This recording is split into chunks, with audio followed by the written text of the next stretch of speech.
Siempre soy. 10ª temporada. Daniel Tonietti y equipo de 10 a 12 en AM 530. Construimos comunidad. Buscamos la verdad siempre. Por favor, que ustedes hagan todo lo que la Constitución les ordena para que se cumpla la Constitución, y usted dice que él está constitucionalmente inhabilitado. Dígame, por favor, ¿qué es todo lo que ustedes pueden hacer para que él no se habilite en contra de la Constitución, como dice usted? Nosotros somos un brazo armado del pueblo, un brazo armado de la patria. Explique, por favor, amplíe eso que nos ha dicho. Yo creo que se entiende. Somos un brazo armado de la patria. Y vamos a defender a toda costa la constitución política del Estado, los altos intereses de la patria. ¿Lo detendrían? Si el caso merita, yo creo que sí. Lo que están escuchando es el primer paso de lo que ocurrió en el día de ayer en Bolivia. Escuchaban al que es ahora ex comandante general del ejército, Juan José Zúñiga, sobre la candidatura y posible detención de Evo Morales. Esto ocurrió hace 2 días atrás, y después esto provocó lo que fue un intento de golpe de Estado en Bolivia. Para analizar esto vamos a conversar con una persona que conoce mucho 2 cosas. Primero, el proceso político en Bolivia y a sus protagonistas. Y no exagero que los conoce como pocos. Cuando digo sus protagonistas, estoy hablando en particular de Lucho Arce, en particular de el presidente Evo Morales. Saludamos a nuestro compañero y amigo Alfredo Serrano Mancilla. Alfredo, muy buenos días, ¿cómo estás? Hola Dani, ¿cómo estás? ¿Cómo va todo? Hoy un día un poco más triste de la última vez que hablamos con la alegría de la victoria electoral mexicana. ¿Qué contraste? Muy bien, te escuchamos atentamente. Tu análisis de lo que ocurrió en el día de ayer. Ayer se da, como bien dices, este ensayo, este intento de golpe de Estado. Como todo golpe de Estado tiene un montón de variables atrás, hay mucha complejidad. Cada día le huyo más al intento de sentencias facilonas, especulativas, maniqueas, frívolas, para analizar este tipo de golpes de Estado. Los golpes de Estado, hay muchas piezas. Había un contexto complicado, Dani, no hay que olvidarse. El contexto en Bolivia en este momento no estaba atravesando por el mejor momento económico. Desde hacía más de 15 años en Bolivia no había una brecha cambiaria entre el tipo de cambio ilegal, el que en Argentina llaman blue, y el tipo de cambio oficial, una brecha importante, significativa para la estabilidad cambiaria boliviana. En Bolivia había habido un problema reciente de altas filas por el tema del combustible, un problema de reservas netas cada vez más menguantes, un problema que también en Argentina y en muchos países de América Latina, porque es un copiar-pegar, los grandes agroexportadores no estaban liquidando sus ventas, esperando, especulando y forzando a devaluaciones. Por lo tanto había también ese problema. De hecho, todo ese contexto económico era realmente cada día más acuciante. A la vez, con una estigmatización permanente, has dado una tecla de el expresidente Evo Morales, una estigmatización de toda la derecha, como lo ha hecho tradicionalmente, vinculándolo al narcotráfico, vinculándolo a un montón de cuestiones de corrupción, pero además añadiéndole la componente de no se puede presentar a las próximas elecciones sin que exista, y hay que aclarar esto, ninguna sentencia jurídica, judicial, en el ordenamiento jurídico a día de hoy en Bolivia que haya sentenciado al respecto. No hay. No existe. Lo único que hay, y no habría que caer en el error de malinterpretarlo, es en una suerte de preámbulo que hay a finales de diciembre del año pasado sobre otro tema diferente, que se pronuncia extralimitándose sobre si Evo puede o no presentarse a las elecciones. Ese contexto de estigmatización de Evo, del líder indígena campesino tan importante como es Evo Morales, también, y esto es importante realzarlo, algunos miembros importantísimos del gobierno de Luis Arce empiezan a hacer público, hablo del ministro de Justicia, Iván Lima, y el ministro de Gobierno, Castillo, no son personas cualquiera, un ministro de Justicia y un ministro de Gobierno, empiezan a decir públicamente, uno empieza a vincularlo con el narcotráfico, a Evo Morales, y el otro habla abiertamente, está público, de que Evo Morales está proscrito, es decir, no se puede presentar. En el contexto, y añado la última pieza para entender bien la complejidad, una disputa por quién dirige, conduce, nada más y nada menos que el instrumento político llamado MAS, que en Bolivia hay que recordar que hace poco, en el 2020, sacó el 55% de los votos. A día de hoy no sabemos si el Congreso del MAS, que tenía que renovar los estatutos, está autorizado a un grupo u otro, y estamos a pocos días, semanas, de que puedan incluso perderse las siglas o la proscripción de la conducción de Evo Morales. Es un contexto complejísimo, Dani. En este contexto, los militares, como otros poderes fácticos, pues intentan pescar en río revuelto. Este es, yo creo, que el contexto que hay que entender para ubicar las declaraciones de un militar fuera de tono, decidiendo o definiendo si tiene que apresar o no, sin ningún tipo de orden judicial, sin ningún tipo de sentencia del Tribunal Supremo Electoral ni del Constitucional, hablando en los medios de comunicación, así tan libre, nada más y nada menos que, como tú bien decías, el jefe de las fuerzas militares, diciendo, yo me puedo, si lo puedo apresar, lo apreso, y todo eso. Yo creo que eso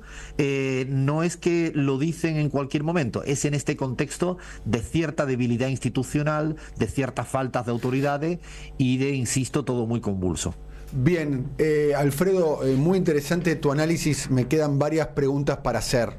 Primero, para entender la pieza del rompecabezas que vos estás aportando. ¿Se explica esta situación de inestabilidad institucional en Bolivia por la interna que hay al interior de la fuerza de gobierno, el MAS, entre Lucho Arce y Evo Morales? Es importantísimo tener eso presente. Segundo, la cuestión económica, ¿no? El llamado milagro boliviano de los años de crecimiento, PBI, distribución del ingreso, macroeconomía controlada de Bolivia, pareciera ser que están mostrando algunos síntomas de fatiga. El corralito, la restricción cambiaria, la restricción en el tema de combustibles, ¿no? La escasez de productos, de alimentos y demás. Dicho sea paso, ayer se vieron escenas de pánico por parte de sectores de la sociedad, yendo a los supermercados, yendo a las estaciones de servicio para proveerse de alimentos y de combustible. Quiero que pongamos el video número 4, donde está el presidente Luis Arce convocando al pueblo a organizarse y movilizar contra el golpe de Estado. Y después quiero que compartamos lo que dice Andrónico Rodríguez, que es el presidente de la Cámara de Senadores, que es un joven integrante del MAS, que es un hombre que está de alguna manera muy cercano a Evo Morales, de algún modo dentro de lo que serían las tensiones al interior del MAS, donde utiliza una palabra, no la digo yo, insisto, la puso en la red social Twitter Andrónico Rodríguez, la palabra autogolpe. Utilizó la expresión autogolpe. Primero escuchemos a Luis Arce. Vicepresidente, firmes aquí en Casa Grande para enfrentar todo intento golpista, todo intento que atente a nuestra democracia. El pueblo boliviano hoy es convocado. Necesitamos que el pueblo boliviano se organice y se movilice en contra del golpe de Estado, en favor de la democracia. No podemos permitir que una vez más intentonas golpistas se lleven vidas. Esto decía ayer Lucho Arce, acompañado por sus ministros. Y Andrónico Rodríguez dice: de los magistrados autoprorrogados a un autogolpe, el pueblo boliviano se hunde en la incertidumbre. Este desorden institucional donde las autoridades extienden ilegalmente sus mandatos, habla de autogolpe. ¿Cómo interpretamos este término, Alfredo? Yo voy a ser muy claro en esto, Dani, porque es un tema de mucha gravedad, lo que se acusa o se dice. Yo estoy absolutamente en desacuerdo con la idea de un autogolpe. No me parece que sea un término para describir lo que sucedió. Creo que además, insisto, se cae en un simplismo, como si fuera esto una serie de Netflix donde sobreactuaron, había que poner demasiados, había que preparar demasiado este tipo de actuación. Yo tuve además, Dani, lo puedo decir al aire conversaciones permanentes con las personas que estaban dentro del Palacio Presidencial en el momento de máxima tensión, y yo no estaba al aire, sino estaba hablando en privado, y no había ningún tipo de actuación, ni de ficción, ni de autogolpe. No me parece que sea acertado. Que hay responsabilidades y cuotas para explicar la complejidad de un golpe, pues seguramente habría mucho que discutir al respecto, porque efectivamente el general Zúñiga, el golpista, yo creo que cuando hace estas declaraciones que tú has mostrado al inicio, pues prácticamente amedrentando militarmente a Evo Morales, no es destituido ipso facto. Le permiten demasiadas horas hasta llegar casi a las 24 horas en un cargo, cuando incumple además la propia ley orgánica de las Fuerzas Armadas Bolivianas, la llamada LOFA. Es decir, yo creo que podríamos entrar a escudriñar bien lo que sucedió, pero de ahí a que fuera realmente extraña la puesta en escena, de que el militar Zúñiga creo que llega a tener dudas durante mucho tiempo, porque también puedo decir que él no quiere dar un golpe de Estado solo, sino él quiere dar un golpe de Estado con el aval de otra fuerza que es fundamental, que nos olvidamos en todo golpe de Estado en toda América Latina, y es la policía. La policía, recordaremos lo que le pasó a Rafael Correa en su momento, o al propio Evo Morales en el 2019, que el primer actor golpista fue la policía, y ahí se le sumó parte de las Fuerzas Armadas. Bueno, el militar Zúñiga estaba insistentemente llamando al alto mando policial, que estaba al lado de Luis Arce en ese momento, el presidente, y estaba solicitándole que se sumara a la golpiza. Es más, la derecha partidaria, la derecha política, la política, los actores políticos de verdad, pues la gente habló muy rápidamente de Áñez, porque es la más visible por haber sido una presidenta golpista. Es marginal en la política boliviana lo que dijo o hace Áñez. Lo importante son los actores políticos tradicionales de la derecha boliviana. Estamos hablando de Fernando Camacho, que fue el golpista principal del 19, Tuto Quiroga y otros. Ninguno dijeron nada hasta que no hubo un desenlace. Es decir, estuvieron a la expectativa de qué hacían. Inclusive los medios de comunicación, ciertos medios de comunicación, también estuvieron como muy a la expectativa.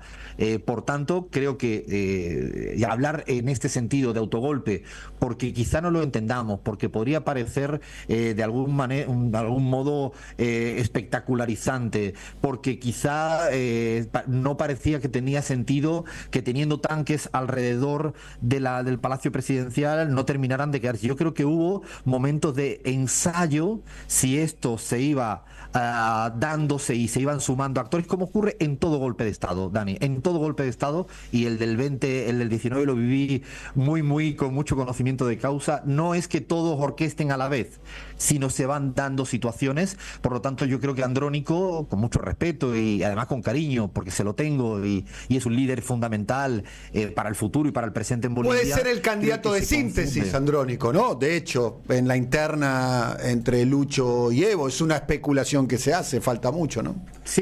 Sí, es uno de los posibles, y es una persona cercana a Evo, pero ha tenido autonomía en la gestión del Senado, han aprobado créditos por sí solos. O sea, yo le tengo un gran respeto, pero creo que me parece que hay como a veces una precipitación para buscar categorías que expliquen lo que es muy difícil de explicar. Es como que necesitamos ponerle rápidamente un nombre, y a veces abusamos, yo creo, ya te lo he dicho alguna vez, Dani, de la House of Cardización de la política, de caer en esta serie llamada House of Cards, que todo era una especulación permanente no es tan así. A veces creo que es más complicado. Lo cierto es, ¿qué podemos decir de Juan José Zúñiga?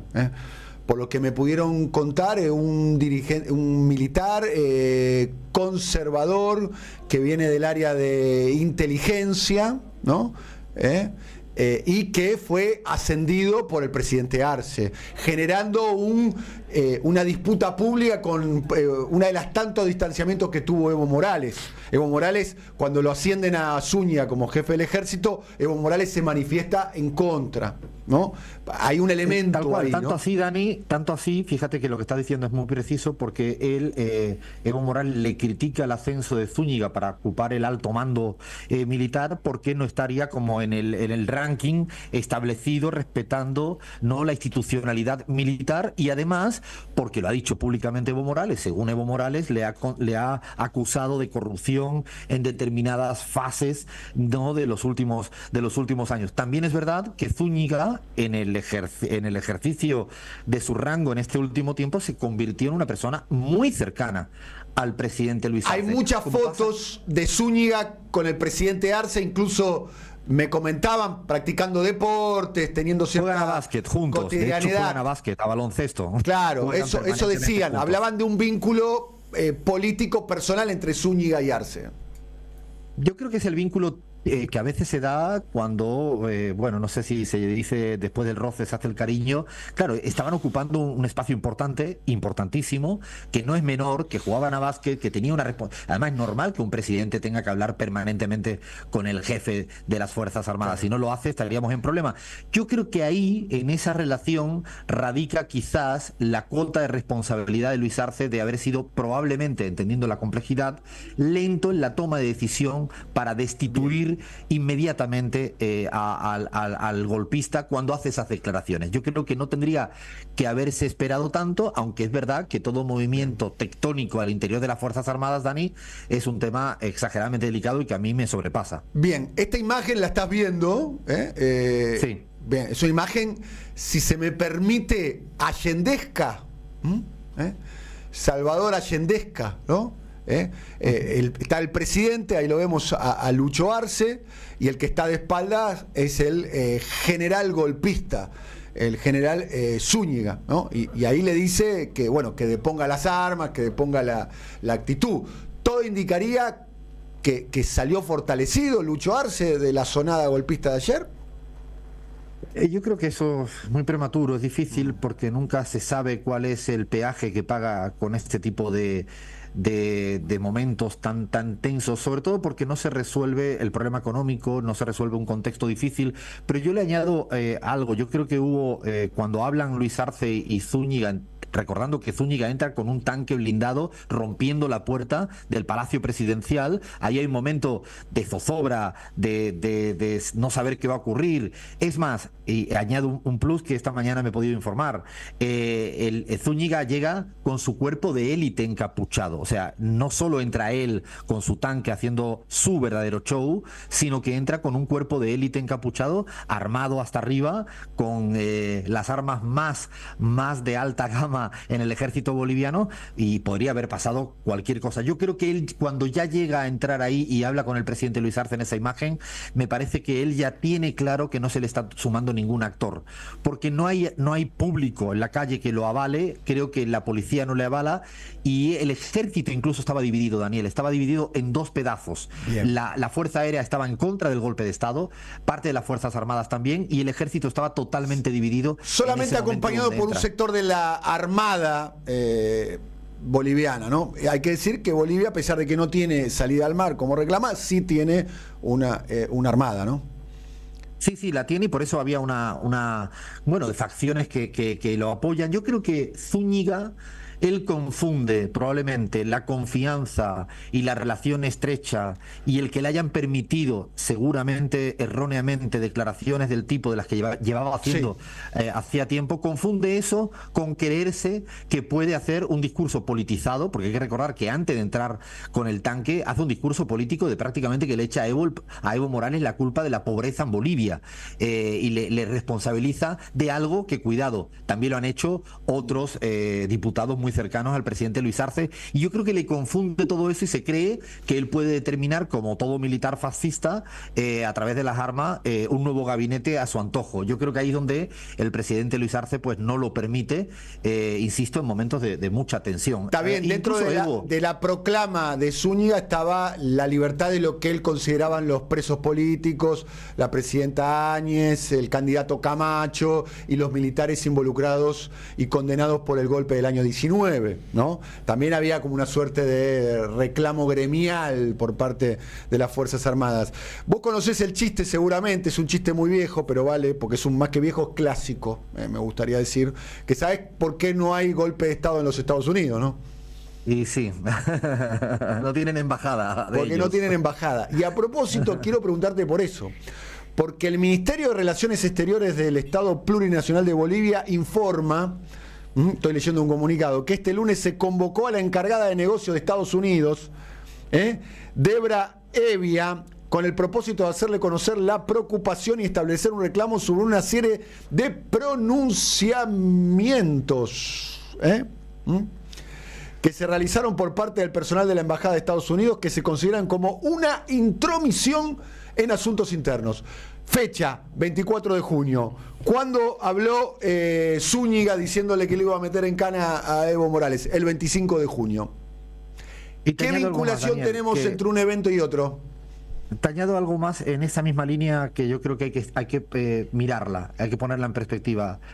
Luis Arce estuvo recientemente en visita oficial con el presidente Vladimir Putin, con un número de acuerdos estratégicos importantísimos. Hace escasamente 2 semanas fue de los pocos que estuvieron en esa cumbre de la energía y él estuvo presidente y presidente. Añado algo más, es un país que ha determinado y se ha puesto en contra del genocidio de parte del gobierno de Israel contra el pueblo palestino. Es más, ha reconocido al Estado palestino como Estado miembro y Estado pleno. No son datos geopolíticos para obviar en esta línea que estás planteando, y es cierto que durante las horas de zozobra el Departamento de Estado de los Estados Unidos tampoco hizo ningún tipo de declaración, precisamente acorde un poco en la línea de también la excesiva tardanza del gobierno argentino, que fueron los que llegaron último a decir algo, insisto, muy parecido a lo que la derecha boliviana hizo después del desenlace. Sí, no ni siquiera el gobierno argentino, sino su canciller, hay que decir, no hay manifestaciones públicas todavía de el presidente. Un elemento central, esta vez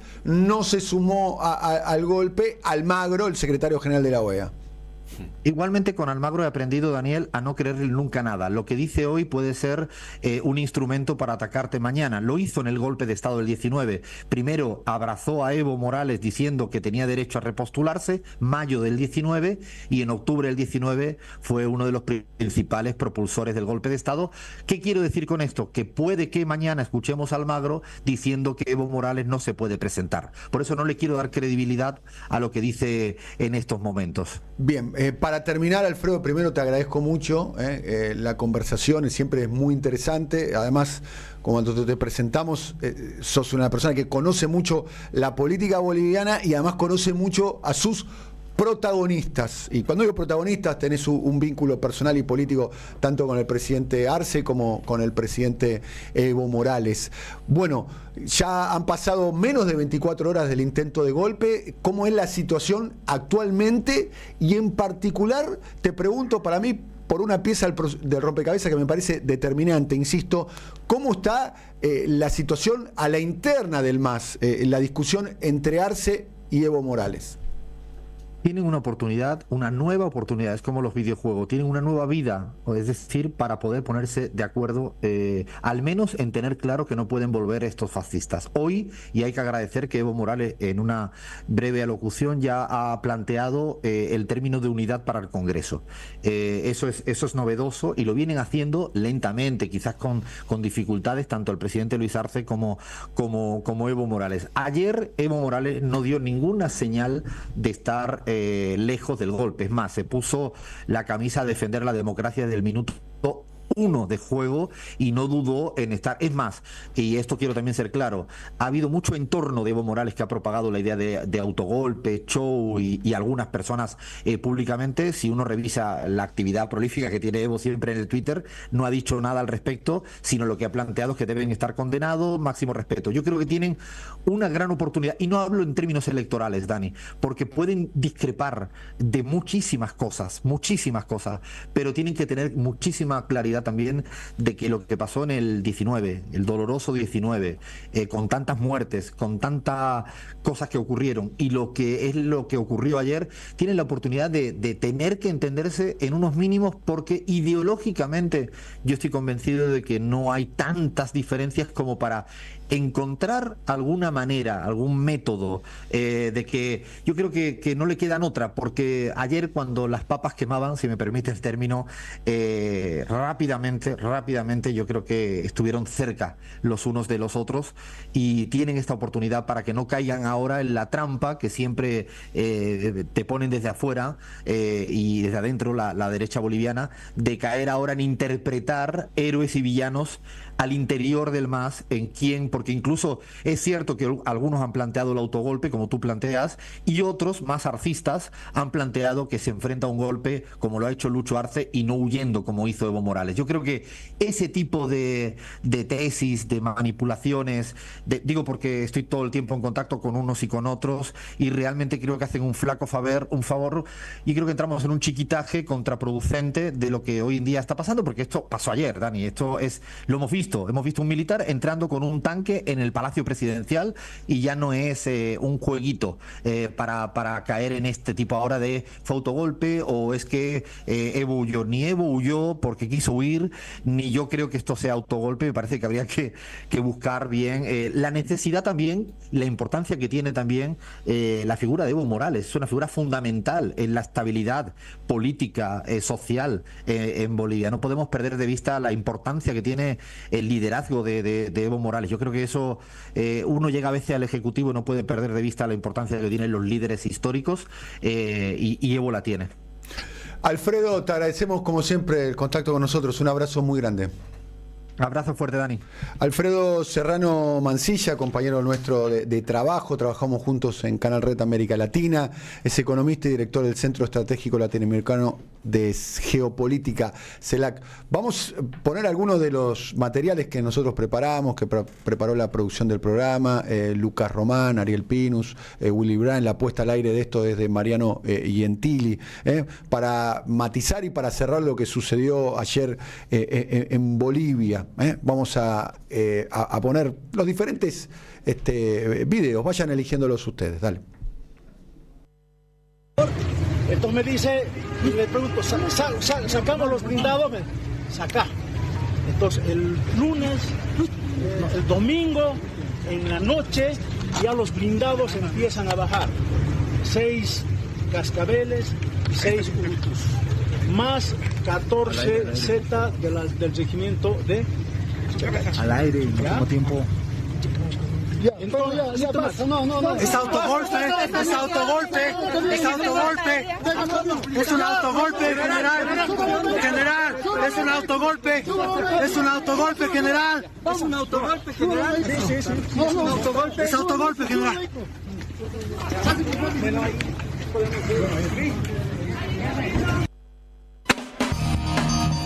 Somos Radio AM530.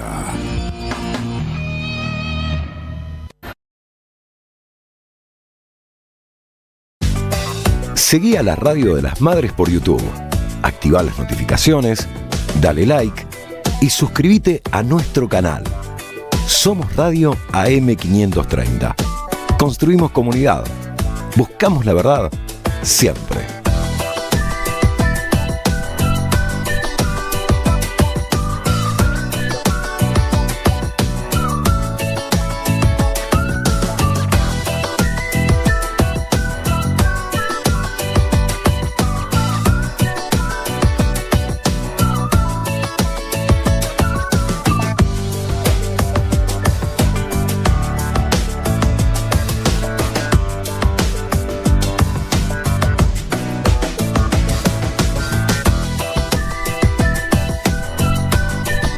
Somos Radio AM530. Construimos comunidad. Buscamos la verdad siempre.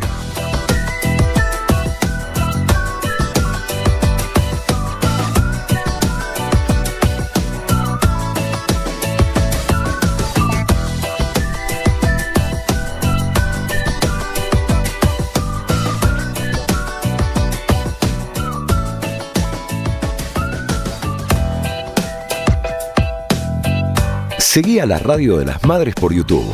Activá las notificaciones, dale like y suscríbete a nuestro canal. Somos Radio AM530. Construimos comunidad. Buscamos la verdad siempre.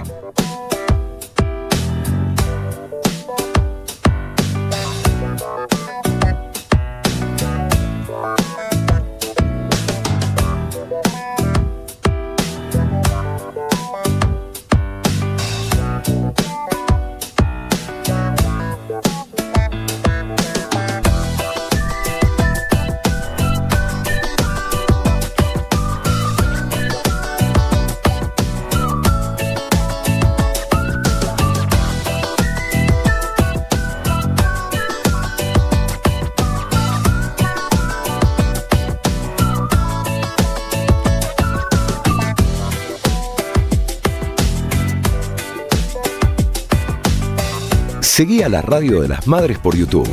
Activá las notificaciones, dale like y suscríbete a nuestro canal. Somos Radio AM530. Construimos comunidad. Buscamos la verdad siempre.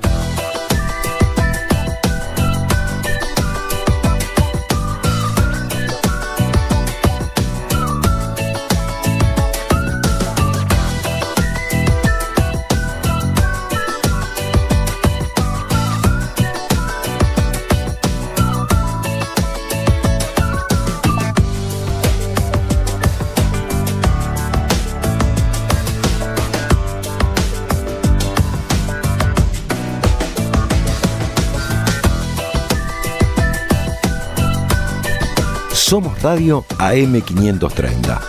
Construimos comunidad. Buscamos la verdad siempre.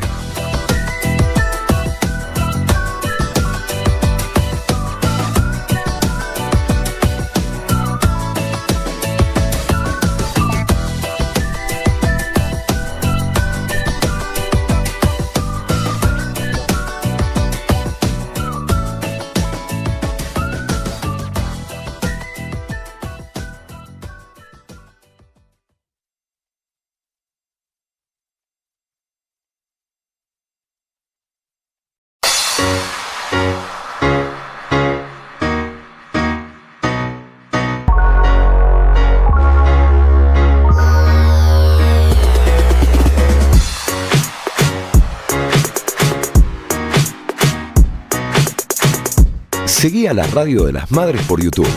Activá las notificaciones, dale like y suscríbete a nuestro canal. Somos Radio AM530. Construimos comunidad. Buscamos la verdad siempre.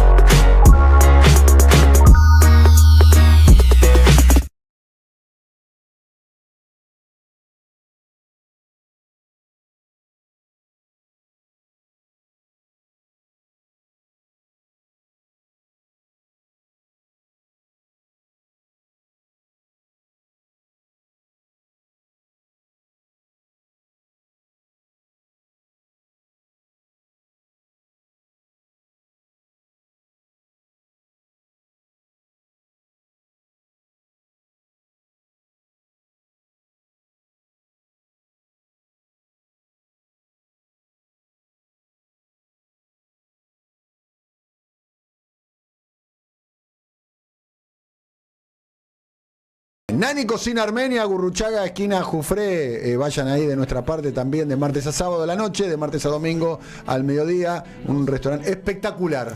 Muy bueno para primera cita, segunda cita, tercera cita y hasta la última cita. Que la última cita también. No es un lugar ideal para terminar una relación, un restaurante. No, claramente. Menos con esa Es más difícil para mí terminar una relación que continuarla. Opinan los famosos. ¿Cuál es el lugar ideal? Es más difícil. ¿O no, Rulo? Mirá como Rulo levantó la mirada. ¿Cómo? Me repite la pregunta. Es más difícil para mí. Mirá, me parece que hay alguien acá que quiere dar tu testimonio. Es verdad. No me quemé. No me quemé. Pero veo que te mostraste interesada en el tema. No entiendo la hipótesis. Para mí es más difícil terminar una relación que empezarla. Totalmente. Empezarla de nada. Es como que subís al auto a Mar del Plata, estás con toda la energía. Te dejas llevar. Paramos en Atalaya. Totalmente. Sí. Hay gente que no lo logra. Hay gente que no lo logra. Lo dijo el gurú, totalmente. Lo dijo el gurú. Bueno, Nani Cocina Armenia, un lugar que deberían ir, la van a pasar muy bien, vayan de nuestra parte. Y por último, inglés, francés, portugués, italiano. ¿Quién habrá ido esta semana al CUI? Cursos trimestrales de invierno por Zoom. Clase de 2 horas, 2 veces por semana. Centro Universitario de Idiomas. Certificados y diplomas UBA. Hasta el 27 de junio. www.cui.edu.ar. Io sono molto emozionata. La extraño. Estoy muy emocionada. Porque yo amo Italia. Si traduce yo amo así, Macerata. es genial. Muy genial.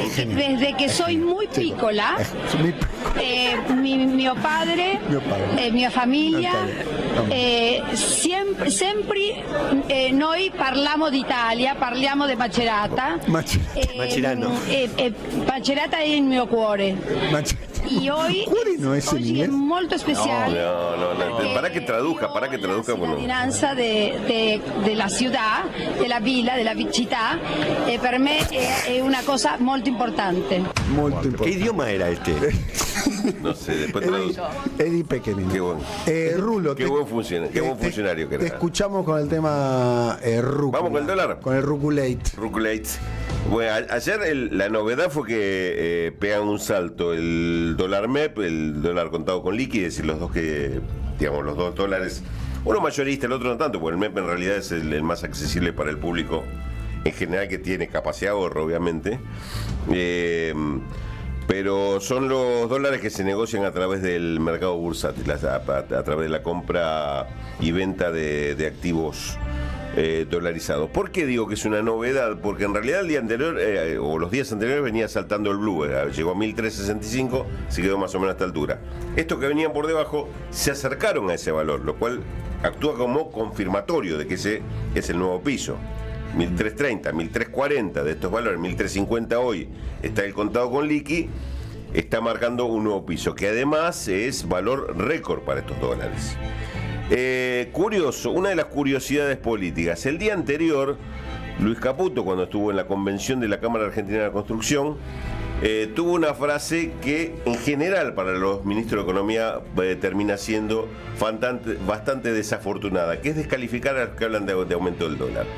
Lo que dijo Caputo ese día, es decir, hace 48 horas, fue: hacen tanto ruido por un dólar a 1.300 y es apenas un 10% más alto de lo que era hace 6 meses cuando nosotros asumimos. ¿Tiene razón o no tiene razón?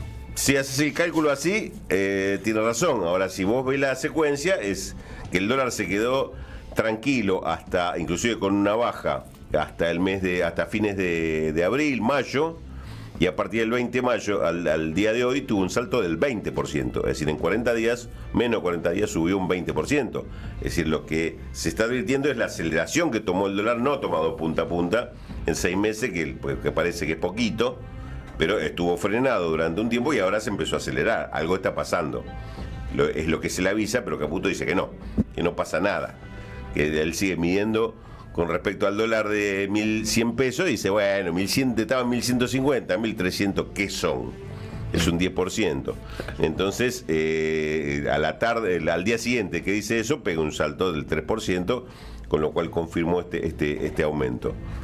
¿Por qué es importante? ¿O qué es lo que está pasando? Puede empezar. Si uno toma el comportamiento que tiene estacionalmente el dólar, uno diría, bueno, hay empresas que tienen la guita encanutada en dólares, llega el pago de aguinaldo, como ahora, vende los dólares, entonces bajan los dólares. Bueno, está pasando lo contrario. O sea que podría ser peor. O sea que podría ser peor. Es decir, que lo que debería ser no una estabilidad, sino una tendencia a la baja, está haciendo una tendencia al alza de los dólares. Así que esto está contrarrestando lo que normalmente debe ser una necesidad. Algunas empresas estarán vendiendo dólares para pagar aguinaldo. Pero el impacto o la presión alcista es mucho mayor.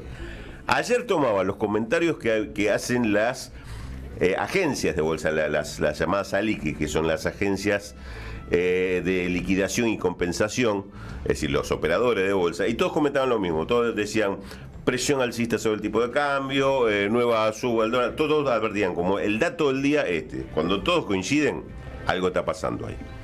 Y digamos, el tercer dato es el tema que decía cuando presentaba más temprano la columna, es el tema del cronograma o el calendario de vencimientos de deuda. Para el mes que viene, mejor dicho, a partir de la semana que viene, principio de julio, hay un calendario de deuda muy exigente de pagos de vencimiento de deuda en dólares.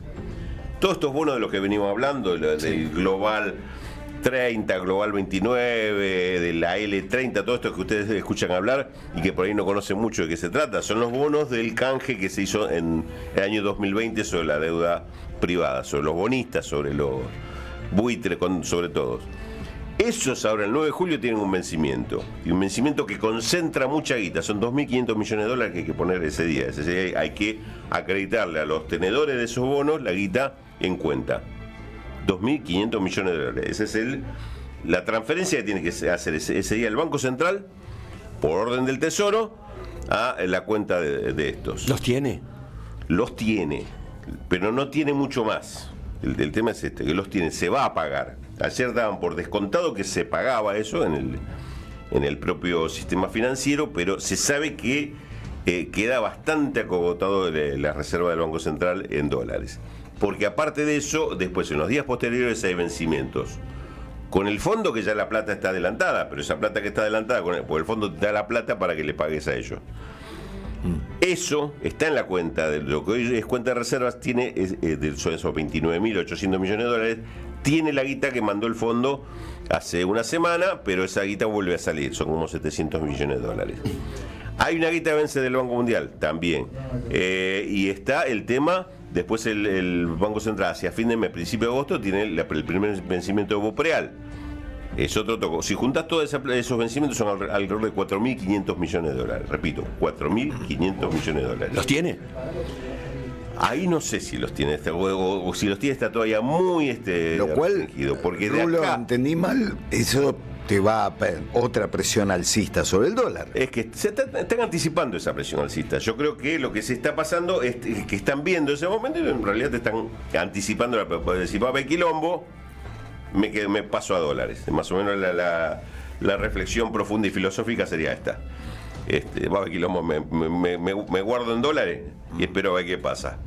Ahora, lo que pasa en el intermedio es qué va a pasar día a día con el tema de la liquidación de exportaciones, demanda de importaciones. En definitiva, el Banco Central sale al mercado, compra dólares porque los exportadores le venden, o tiene que vender dólares para sostener el sistema. Ayer tuvo que vender 70 y pico de millones de dólares. Es decir, la tendencia, lo que se ve como proyección en las próximas semanas, tampoco es clara y por lo menos no es buena. Es decir, no es que decir, bueno, pero el Banco Central la recupera porque empiezan la liquidación de exportaciones. La liquidación de exportaciones no empiezan nunca. Sigue esperando el gobierno que empiecen. Y en ese sentido, lo único que se ve es cómo se van engordando esas bolsas blancas. Claro.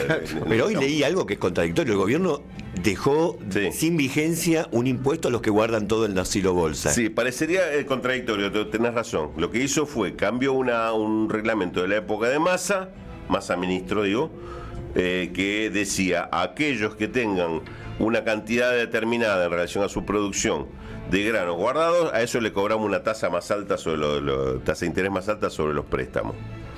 Era como una medida de sanción a aquellos que retenían granos. Ahora, digamos, vencía ahora, había que renovarla. Lo que dijeron, bueno, 30 de junio vence, no se renueva. Ahí hay dos cuestiones. La medida esa fue bastante poco eficiente, no es que hizo que todo el mundo saliera a vender granos. Con lo cual esta anulación, más que un gesto, como lo muestra el gobierno, un gesto de liberalidad y qué sé yo, es decir, anula esa medida que no sirve para nada.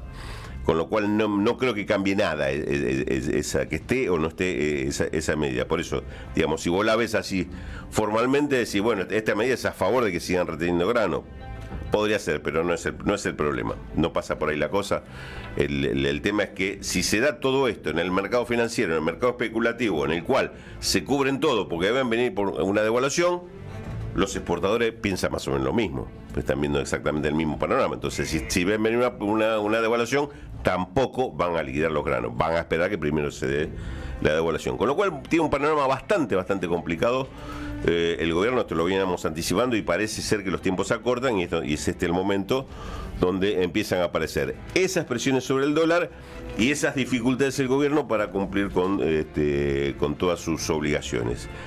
O dicho más claramente, para no caer en default con las deudas en dólares, que es lo que el gobierno es lo último que querría. Del otro lado, como siempre, no hay mayores novedades. Caputo sigue mangueándole plata a todo el mundo y hasta ahora el resultado sigue siendo cero. Y Sturzenegger está con el cejelín, ¿no? Si se me permite. Toca a mí, dice. Pero, ¿cómo? Claro. Pocos entendieron lo del cejelín. Pocos entendieron. Me sorprendió que la compañera Valentina Castro sepa. Sí, pero me parece que interpretó bien que interpretó. El cejelín claramente serruchándole el piso a Caputo. 11:25, estamos aquí hasta el mediodía. En un ratito estará Eduardo Aníbal Fabregat hablando sobre qué. La nueva película del señor Richard Linklater, un tipo que se mueve muy bien entre la gran industria y lo independiente. Le pregunto, y ya vamos a ir a la columna de Jorge Autopercibido Enzo Duarte, ¿estuvieron viendo alguna película, alguna serie para recomendar en el último tiempo? Yo estoy muy metido con La Casa del Dragón. La Casa del Dragón. Estás con La Casa del Dragón, estás enganchado. Yo soy fan del fantasy. Jorge está en la caída del Imperio de Michelis. Lo estoy mirando Clipped, la serie sobre Los Ángeles Clippers, que está en Armas. Está bastante bien. Está bastante bien. Es ficción, no es documental. Es una historia real ficcionalizada. Ok. La verdad está bastante bien. No es como El Último Baile de los... No. De los Chicago es una historia real de una situación. ¿Fue el mejor equipo de la historia del básquet, el de los Chicago Bulls de la historia de la NBA? Si querés, el más icónico. No sé si icónico. El que más hinchas hizo. El que más hinchó en el mundo, ¿no? En el mundo, claro. La explosión mundial de la NBA. El que globalizó la NBA. Globalizó la NBA. Profesor, ¿algo está Estoy viendo una que es coreana, que se llama Una familia normal. Sí. Que me resulta bastante graciosa y me encanta todo lo que viene de Corea, no sé por qué. Está muy bien, está rica la comida coreana. Corea del Sur. Corea. Compañera Valentina, ¿está viendo algo? ¿Está escuchando algo? ¿Está leyendo algo que quiera compartir? No, leyendo sí, pero no por placer, por necesidad. Por necesidad. Y no, tengo una cuestión como muy, muy digna de mi época, que no me puedo sentar a ver una película que dure 3 horas, no me sale. Me levanto, me voy, no puedo ir al cine, no voy al cine. Soy una persona que no va al cine porque un tema, me genera ansiedad. Acaba de, en serio, abrió una puerta. Abrió una puerta. Hola, ¿qué tal? O sea, técnicamente, por ejemplo, no podrías ver El Padrino. Claro. Que dura 3 horas. Exactamente. Si lo pongo en mi casa, que sé que me puedo levantar, irme, moverme, venir, ir, perfecto. Pero ir a un cine y tener que estar sentada 3 horas mirando algo, no. ¿Y eso le pasa a otras personas de tu generación? Sí, yo lo veo a todos. No vamos al cine. O sea, una salida, amigas, amigos. Sí. No es está descartado el tema cine. Y sí, quizás se prefiere otra cosa. Está muy bien, bueno, es un anoten. Si lo van a invitar a hacer algo. Claro. Rulito, vos. Yo hoy voy a pasar 2 horas sentado viendo a Lidia Borda en el Tazo. Está bien, pero bien, está viendo un show, ¿no? Sí, claro. Está viendo un show. Sí, bueno, me tiran más esos programas que... Querido Jorge, te escuchamos. Daniel Carlos, querido, primero datos como los de toda esta semana que fueron muy fructíferos en materia de entender lo que está ocurriendo. El INDEC publicó el índice salarios, como siempre tiene un par de meses de demora, en este caso el de abril, que dio que los salarios en promedio crecieron 10,2% contra una inflación de 8,8%. Vamos. Le ganaron a la inflación. Pero vos viste como decía... Creo que era el Vasco de Mendiguren, en el promedio se ahogan los enanos. Bueno, Pues si no me cancelaron ayer por la de Messi, me diste una Humberto Eco tenía algo un poquito más sofisticado, ¿no? Los pollos, ¿no? Sí, los pollos. La estadística, ¿no? Con uno come 4, ninguno, Claro. comieron 2. Tenemos 2 pollos, vos comés los 2, yo no como ninguno, estadísticamente comimos uno cada uno. Bueno, en el Bien. promedio se... Pero me gusta más la del Vasco de Mendoza. Es buena. En el promedio se ahogan los enanos. ¿Por qué? Porque 10,2%. Salario registrado 12%, bastante por arriba de la inflación de 8,8%, pero sector público 7,5%, por abajo de la inflación. Sector no registrado 7,8%. En promedio, ya dijimos que es un promedio, 14 puntos por debajo en la era Javier Gerardo Milei. Y hay una diferencia que me parece que es palpable. El salario registrado, interanual sumió 247,6%, casi 250. El salario no registrado 135, o sea, la mitad. En este último año, los no registrados... Los trabajadores, lo que se llama negro, digamos... Perdieron la mitad. Perdieron por goleada. O sea, si los registrados estuvieron ahí peleándole a la inflación, los no registrados llegaron a conseguir la mitad de la inflación. En el medio, el sector público, que consiguió 193%. Esto en la previa para hablarte de lo que va a pasar hoy frente al Congreso de la Nación. Pasé un ratito antes de llegar por acá, ya había vallas, las calles liberadas.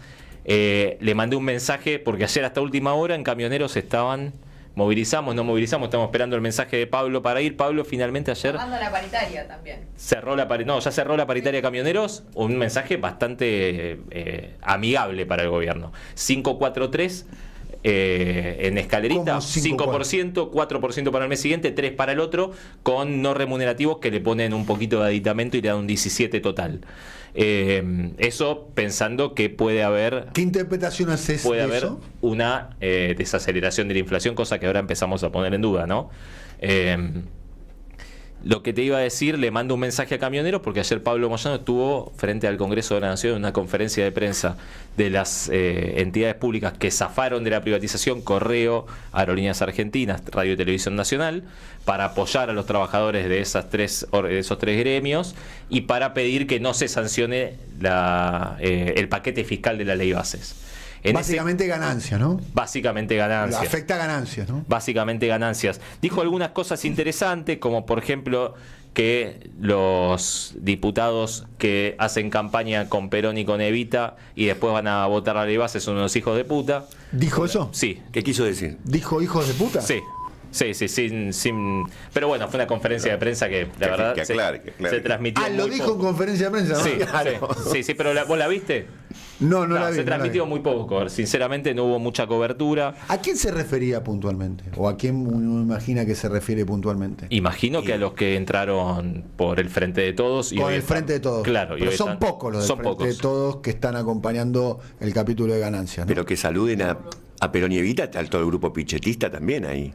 Y le dijo que se pongan las pilas a aquellos dialoguistas que todavía están dudosos y que rechacen la ley bases por completo, porque es una ley que va a retroceder y va a ser regresiva con los derechos de los trabajadores, en un mensaje al otro bloque, ¿no? Al que no está en Unión por la Patria. Al y mensaje pichetista, claro, ¿no? Y se va a disponer a levantar la mano. A los dialoguistas perpetuos, ¿no? Claro. Resulta que son dialoguistas con los gobiernos de derecha, hay que decir, no es que son dialoguistas con todo, ¿no? Claro. Hay que decir. Porque si fueran como el Centraun, porque el Centraun, ¿viste?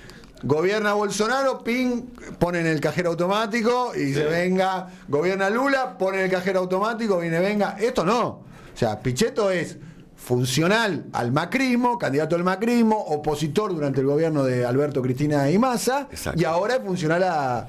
O sea, son dialoguistas con los gobiernos con los cuales tienen afinidad ideológica. Claro. Sí, son más cercanos. No son el Centraun. No. El Centraun tiene otra característica. Digo, para aquellos que quieren compararse con el Centraun de Brasil. Son casi un oficialismo blue, ¿no? Si querés te leo textual, dijo: solamente quiero decirles a aquellos diputados y diputadas que llegan cantando la marcha peronista y que hacen campaña con los cuadros de Perón y con Evita, que no se puede ser tan hijo de puta para que los trabajadores y trabajadoras vuelvan a pagar ganancias. Me gusta el latín bien pronunciado. Claro, sí. Me gusta. Claro. Filus. y le dijo... Fino, metafórico. Me gusta porque además te hace pensar. Claro. Te deja pensando. Que no sean tan. No sean tan. Claro. También te deja un margen. Está bueno. Claro, te deja un margen de. Los trabajadores no tienen que volver a pagar ganancias, que la paguen los bancos, que la pague el campo, que la paguen las mineras. Clarísimo. Eso sí es grosero. Después de eso, estaban todos esperando que iba a ser Camioneros. Sí. Vos sabés que movilizó muy fuerte contra la ley bases en el Senado, pero se fueron un rato antes de las escenas de represión que vimos. hoy? Hoy Camioneros no va a movilizar. Hasta que entramos acá, le pregunté a gente de Camioneros, me dijo, no tenemos ninguna orden, si Pablo da la orden, juntamos 4 o 5 mil personas, pim pum pan, en nada, pero no hay orden de movilizar, no pasa nada en el gremio. Lo que dicen es que lo convencieron parte de el frente sindical y de los sectores más dialoguistas de la CGT, de que no vaya, porque no tiene que estar en una movilización en la que puede volver a ocurrir lo que pasó en el Senado y que probablemente se exponga a que los trabajadores camioneros terminen presos, como terminaron presos otros, y que él mismo vaya preso. En definitiva, hoy ni Camioneros ni ninguno de esos sectores... Está emergiendo Pablo Moyano como un líder, ya no sindical, sino un líder de carácter político, ¿no? Sí. Se está plantando. Que va a tener participación en lo que sea la reconstrucción del Partido Justicialista. Pero bueno, vos viste que eso después... Y además pareciera, Daniel, que el gobierno también lo elige como el enemigo a atacar, ¿no? Digamos, cuando hacen esa jugadita, decir, yo le pego a este y con esto recojo, con esto capitalizo. Sí, pero de los dirigentes sindicales, de los más relevantes, Moyano es claramente que está teniendo las posiciones más claras. Sí. Y es Pablo, uno que la verdad es eso. Es uno que puede caminar por la calle, además, ¿no? Que lo ves encabezando su columna y es un tipo que es representativo de la gente a la que conduce, cosa Hoy, que no siempre ocurre. Hoy el mozo del bar me dice, va a haber movilización hoy. Y le digo, ¿cómo sabés? Sacaron todos los tachos de basura de la zona para que no los incendien. Mirá por el síntoma que se... Sí. Bueno, a ver, lo sacaron para que no los incendien, ¿no? Exacto. Capaz que no hay nadie que los quiera incendiar. Sí. Bueno, la izquierda convocó... Pero es una forma de decir, si no hay tacho, ¿para qué voy a ir? Claro. La izquierda convocó, la CTA Autónoma convocó y algunos gremios especialmente perjudicados por la ley base también convocaron, pero la gran mayoría no va a estar presente. Bueno, tenemos una buena noticia y una mala noticia. La buena noticia que el sábado juega la Argentina. Contra Perú, equipo alternativo, dijo Lionel Scaloni. Van a jugar, dijo Scaloni, los muchachos que no tuvieron rodaje. Que no tuvieron rodaje. ¿Quién te dice termina atajando capaz que Armani? Ponele. No creo, no creo. Para mí el Dibu es inamovible. Además, el arquero siempre es el que menos desgaste tiene. Pero seguramente van a jugar el pibe, ¿cómo se llama? Carboni, puede llegar Garnacho. Me encantan Carboni y Garnacho, me parecen los jugadores excepcionales. Pasa que Garnacho está muy tapado por Fido Di María, ¿no? Me parece que mientras esté Di María en campo, Di María y Nico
por encima de otros rubros.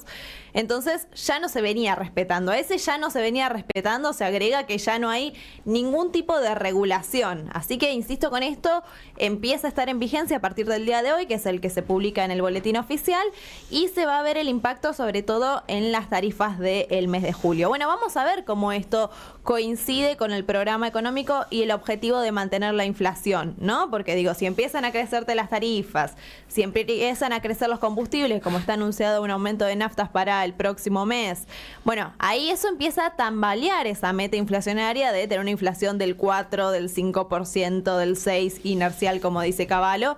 Vamos a ver cómo viene impactando eso en los próximos días, pero la noticia del día de hoy es que se desregula todos los servicios de telecomunicaciones. Gracias, Valentina, muy buena noticia, mejor dicho, muy buen análisis, hay que decir, la noticia no es nada buena. 11:43, estamos aquí hasta el mediodía, tramo final del programa. Siempre soy. 10ª temporada. Daniel Tonietti y equipo de 10 a 12 en AM 530. Construimos comunidad. Buscamos la verdad siempre. Bien, Eduardo. Richard Stuart Linklater quería ser beisbolista. Permitime el rasgo de maldad de decir, menos mal que me dio una lesión, porque como beisbolista no hubiéramos sabido nada. Richard Linklater, y como cineasta nos ha dado grandes momentos. Hay que recordar quién es Linklater. Es un tipo que estuvo 12 años filmando un pibe para hacer un peliculón que ganó varios premios y que lo colocó en un lugar muy interesante, que fue Boyhood, la película en la que muestra a un chico desde los 6 años hasta los 18, ¿no? Todo lo que va atravesando. Y que de hecho en la actualidad anda con un proyecto similar, pero que lo...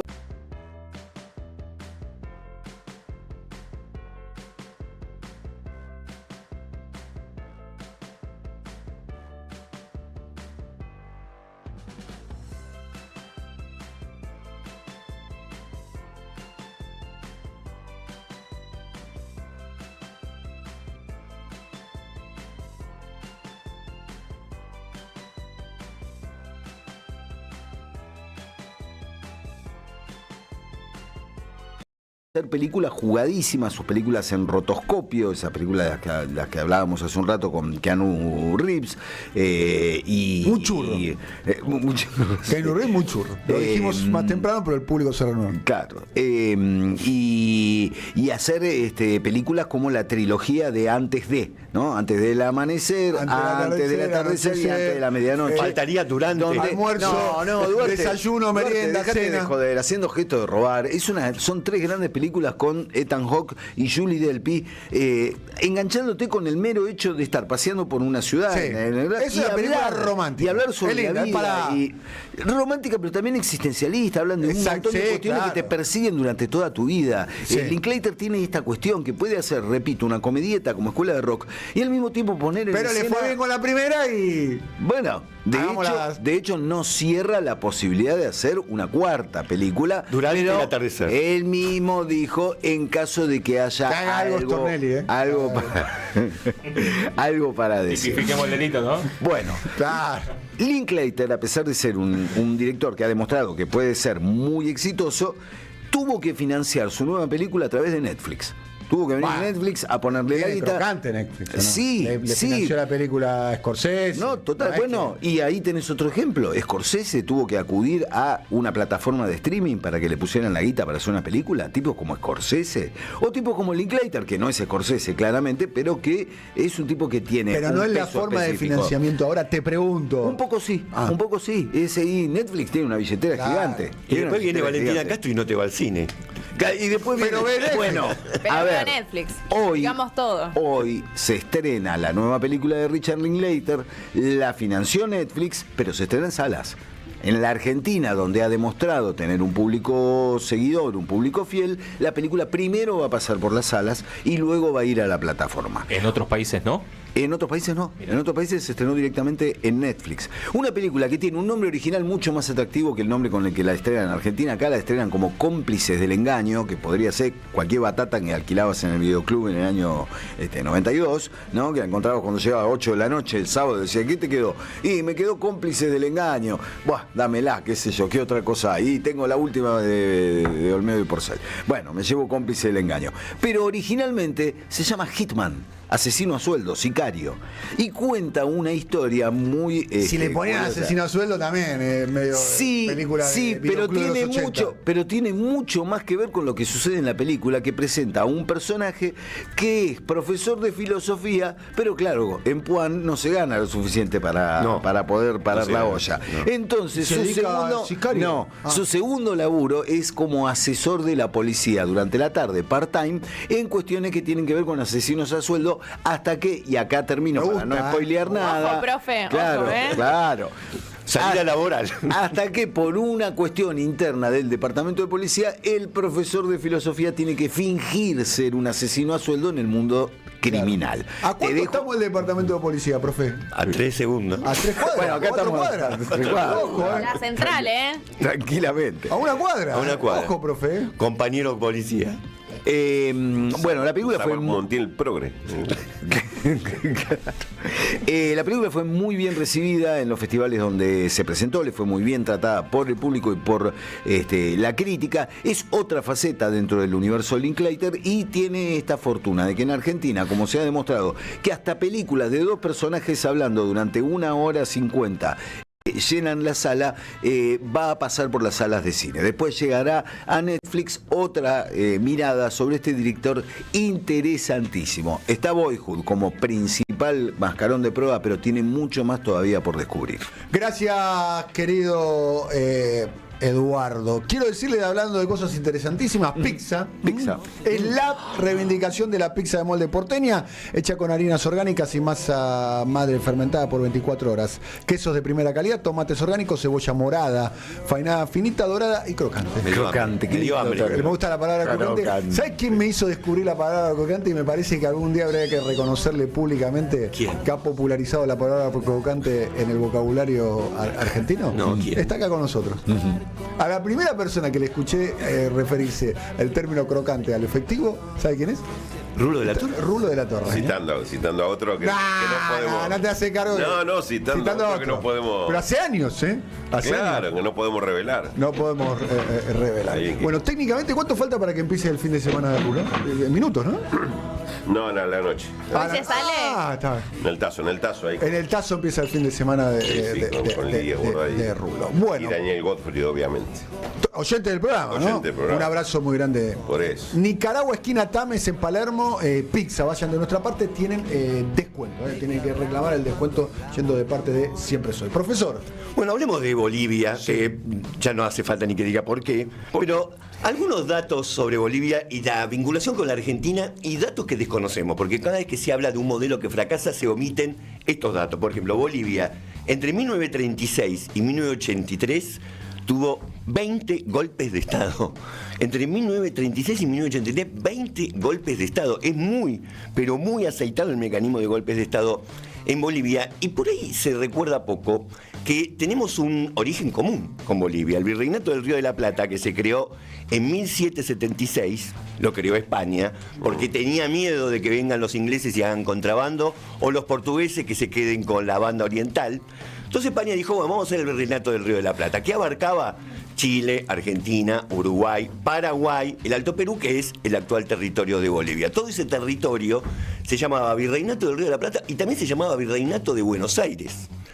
Y toda esa unidad política que tuvimos en común se fue perdiendo de a poco. Primero se perdió Paraguay, después se perdió Uruguay, y después también se perdió todo lo que es Bolivia. Pero hay mucha historia en común con Bolivia, porque, por ejemplo, la Universidad de Chuquisaca, que está en Sucre, fue fundada en 1624 y la mayoría de los revolucionarios argentinos cursaron ahí. Cursado es una palabra moderna, ¿no? Pero estudiaron ahí. Y las primeras materias, una era teología escolástica, teología moral, filosofía, latín y el lenguaje nativo aymara. Estudiaban el lenguaje nativo aymara, una como el CUI también pone ahora, ¿no? Lenguas originarias. Sí. Ahora, el proceso revolucionario que va a derivar en las guerras de la independencia tiene mucho de origen en territorio boliviano.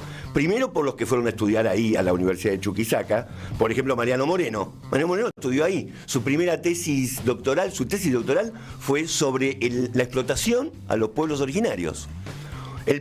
Se supone, primer presidente argentino fue un tipo que era boliviano porque nació en Potosí. Cornelio Saavedra nació en Potosí. José María Serrano es de ahí. Todas las calles de Villa Crespo están inundadas de este tipo de cosas. El señor José Severo Malavia, la calle Malavia, era un hombre de Charcas. Juana Zurduy, ya lo sabemos. Su marido, Manuel Padilla, también es una calle de Villa Crespo. Eran todos bolivianos y habían luchado y se consideraban parte de ese territorio que se terminó perdiendo después. Y el inicio de las revoluciones en América Latina también ocurre en Bolivia, porque la primera revolución fue el 25 de mayo de 1809, un año exacto antes de la Revolución de Mayo, explotó en Bolivia la revolución. Y sobre gente que no conocemos y fue muy importante en Bolivia, por ejemplo, si yo les digo este nombre, a ver si a alguno le suena, Germán Buch Becerra. No me suena. No. Germán Buch Becerra. Conocemos tanto de Europa, tanto de todo, no sabemos quién es. Bueno, este es un héroe de la Guerra del Chaco y en 1936 encabezó un golpe de Estado, derrotó a un gobierno que ya era un golpe de Estado previo y ante un enorme descontento popular, este golpe fue con apoyo popular. Y miren las cosas que hizo Germán Buch Becerra. Primero convocó elecciones para una convención nacional, después aprobó una nueva constitución, después hizo carácter histórico, hizo historia dando leyes sociales. Las primeras leyes sociales en Bolivia las dio un militar. No quiero decir que en la Argentina pasó algo parecido. Y también fue después elegido presidente constitucional e hizo reformas impresionantes. Por ejemplo, en 4 meses de gobierno nacionalizó el Banco Central de Bolivia, nacionalizó las ganancias de la minería, creó el Banco Minero de Bolivia, hizo el primer código de trabajo, es decir, leyes laborables en Bolivia, hizo una constitución política del 38, hizo derechos de los trabajadores indígenas rurales, algo parecido a la ley del peón rural. ¿En qué año más o menos? Este hombre hizo un golpe en 1936. Hizo las leyes laborales para los trabajadores rurales, recuperó para el Estado yacimientos petrolíferos fiscales de Bolivia, todo un militar, y las regalías del 11% para las regiones petroleras en Bolivia. Y además reabrió la Universidad Autónoma Gabriel René Moreno. Y además hizo los ferrocarriles que vincularon a Bolivia con Brasil y con la Argentina, firmó la paz definitiva con Paraguay, etcétera, etcétera. Todo esto, este hombre hizo que termine asesinado en 1939, apareció muerto en su escritorio con una bala calibre 32 en la sien. Dijeron, se suicidó. Y no había ningún aspecto de su vida que pudiera explicar un suicidio como ese. Otro hombre, ¿no?, que también desconocemos y que operó en Bolivia, Gualberto Villarroel, nada que ver con la vicepresidenta, Gualberto Villarroel subió a la presidencia de Bolivia cuando tenía 35 años, el presidente más joven de la historia de Bolivia, se convirtió de esta manera en histórico para Bolivia, pero el 20 de diciembre del 43, y acá fíjense, el 43, el GOU, Perón, lideró un golpe de Estado contra el presidente Peñaranda y se convirtió de facto en presidente de Bolivia, pero promulgó un número de reformas profundas que incluyeron reforma agraria, abolición permanente del mitaje, es decir, que hasta ese momento seguía existiendo el mitaje en la mina de Bolivia. Profe, ¿en qué momento Bolivia se escinde de lo que era el virreinato del Río de la Plata, digamos, y se independiza como país? ¿Eso que fue una jugada que de Rivadavia? No, eso en 1825. Recuerden que Bolivia se llama por Bolívar, ¿no? Sí. Era el Alto Perú. El Alto Perú. La denominación que tenía en aquel momento, el Alto Perú, ¿no? Exactamente. Y se conjugaron dos fenómenos. Uno, era muy difícil llegar hasta allá en esa época. Y segundo, a Buenos Aires no le interesaba albergar todo eso, sí, porque en cierta forma les podía jugar en contra que Bolivia, y sobre todo los territorios de Charca y Tarija, tenían caudillos propios que se oponían a la hegemonía. Recordemos que todavía en esa época Bolivia tenía salida al mar, tenía esa posibilidad que le cortaba a Buenos Aires, era el único con salida al mar. Es lo mismo que le generó conflicto con Uruguay. Buenos Aires quería ser la tapita. O sea, Buenos Aires, lo que era Buenos Aires en aquel momento, Buenos Aires provincia, por una disputa, digamos, geopolítica, digamos, entre otras razones, exacto, deja que Bolivia se pierda. Se pierda. Porque recordemos que, por ejemplo, el presidente del Congreso de Tucumán, cuando se firmó la independencia, era un boliviano. Tarija y Charcas fueron representados en el Congreso de Tucumán, estuvieron presentes, se consideraban parte de las provincias unidas del Río de la Plata. De hecho, Alvear fue a hablar con Bolívar para decirle, ¿nos podrían devolver Tarija por lo menos? Y Bolívar dijo que sí, pero Tarija fue la que dijo, no, nosotros no queremos pertenecer más al Río de la Plata, nos queda muy lejos, etcétera, queremos pertenecer al nuevo Estado de Bolivia, que es el único país que tiene el nombre de un, nosotros tenemos que llamarnos San Martín o algo por el estilo. De un libertador.